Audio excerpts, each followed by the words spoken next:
What's up, guys? I'm over here at my friend Sammy. I'm over here at my friend Sammy's house, aka we call this Sammy Land. Today I will be speaking about meditation and time, and so yeah, let's get into that. So how I got started with meditation? I just looked it up one day, and ever since then I've been doing it all the time. Well, not as much as I am now, but I was doing a lot. What meditation is can be described in, or it can be defined in many different ways. It has many different uses. But what I believe meditation is, my personal belief, is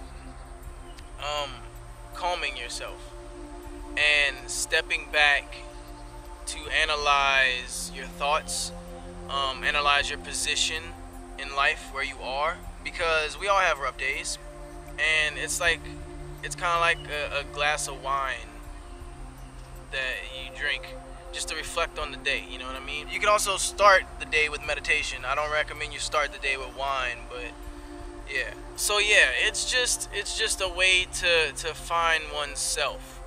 But truly, recently, like maybe not even a half a year ago, I figured out that meditation, there's no purpose for it. And I say that because you sit on all meditation is you sit, you're in the moment, realizing that you are the moment itself. It's just being, without all the drama that we have in life. Simply being, like a plant. I like to think that a plant is in a constant meditative state. Meditation is a tool. You can go out of reality, or out of the everyday life. That's what I mean by reality. And kind of have your time, your time. It's just a way to get through things. I feel it's an alternative to just say if you have anxiety. It's an alternative to any type of drug. It helps, but it's you already have it. It's a thing that you already have. That's the coolest thing about it. You just have to learn how to do it. And meditation, it's all about, not just about just sitting there being and clearing the mind, but it's also about breathing and aligning yourself with everything.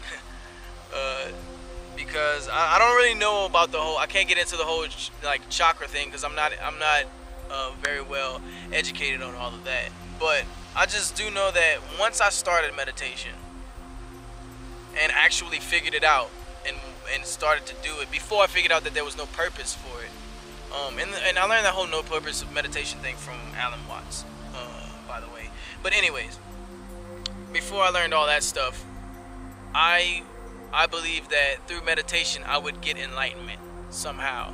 Like, by meditating I would magically get thoughts, like bam, here's some wisdom, you know what I mean? And I didn't.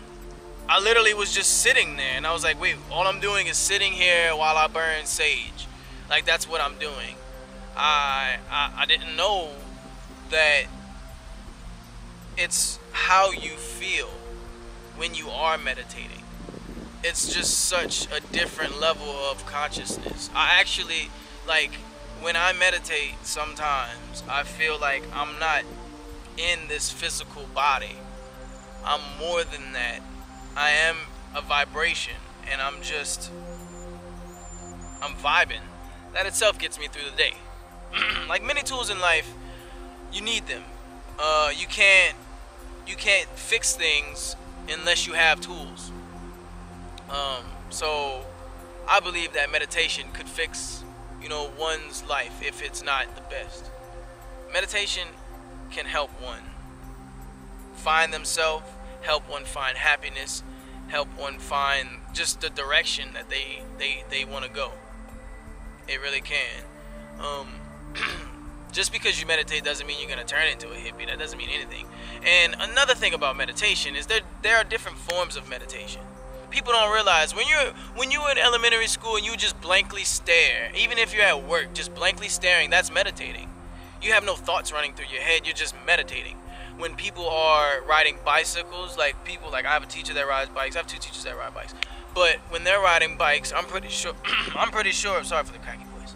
I'm pretty sure that they are in that meditative state that I am in when I'm sitting in my room. Like, it's not thinking, it's just doing, it's just being. You know what I mean? Also walking. I remember this one experience in life, this one time in life, some things happened. It was like 5 o'clock in the morning, got some bad news that I just did not want to hear. And I was expecting this bad news. I didn't want to hear it. And so what I did was I just took off. Took off walking, left my phone, just slipped some shoes on with my pajamas and walked. And I walked to the airport by my house. Then I walked to my school, which is completely across town, like a couple miles. Then I walked to the park, which was like a half a mile maybe. I'm not sure. But all in total, I walked a lot. And I didn't get home until the sun came up. I walked back home. But I didn't think. I didn't think about what was going on. Well, while I started, the beginning of the walk, I was thinking about, the situation that happened and everything. But, once I got really into my walk, I didn't think about anything. Like, I didn't think about where I was going or anything. And when I got back, I noticed, like, wow, I feel better. My head's a lot clear because I was anxious and angry at the time when I first got the news. But my head's a lot more clear, and I'm able to think about what I'm gonna do to handle this bad news. So yeah, there are different forms of meditation. It's not just cross-legged like I'm doing here with your hands all open or closed, whatever, you know what I mean? The whole thing about how I use meditation for enlightenment, or tried to, I didn't get the enlightenment from the meditation directly. And that's what I learned when I didn't give up meditating. I learned that I got this enlightenment from sticking to it and noticing, you know what I mean? Like, oh, I am in a different state of consciousness. Because meditation, what it does is it brings you up out of the everyday smog that you have going on in your head. And you're able to just look at yourself sometimes, at other people, at situations. You bring yourself above that. And all this is down here, and you're able to just pick through it and just be like, I need to do this with this situation. I need to take care of this with this person. You know what I mean? And that's after the meditation. That's afterwards. You still got that nice, warm, good feeling afterwards. You just kind of like, whoa, just take a step back. That's one tool. Now, recently, I'm going to talk about time now. I think I pretty much summed it up with meditation. But recently, I figured out because I got a pretty cool batch of friends right here, right now in life. I'm in a good spot. I found people who I can really relate to and things like that. I don't know if I ever went out and said that on this channel, but yeah. So, through talking to some of my friends recently, two of my friends, one of them being Matty Shay, and one of them being Sam, yeah. Anyways, yeah, but I was talking to Matty Shay and Sam, and we figured that, time, all time is a clock with numbers on it, and gears, and, things like that. Like, other than that, time isn't really a thing. All time is a tool to measure life and to measure the days in order to have a schedule, a calendar, everything fixed out. Like, I came to the assumption this morning, like, Mother Nature just lets things go. Like, look at this. She just lets things loose. She lets things loose. Just let just go. The trees are growing all wild. The roots are growing everywhere.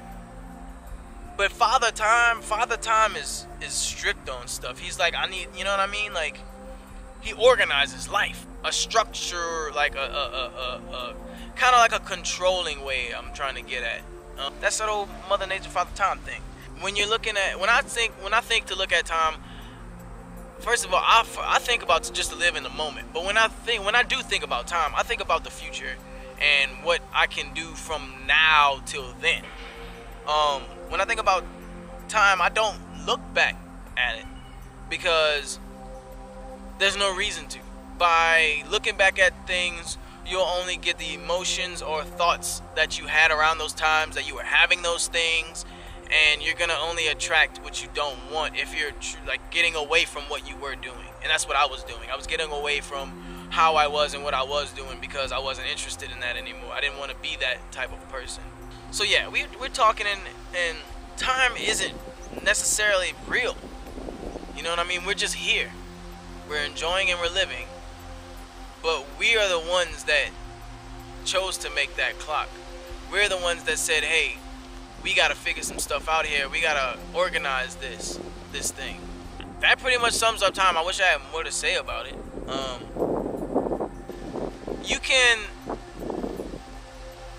You can look at a clock for days straight.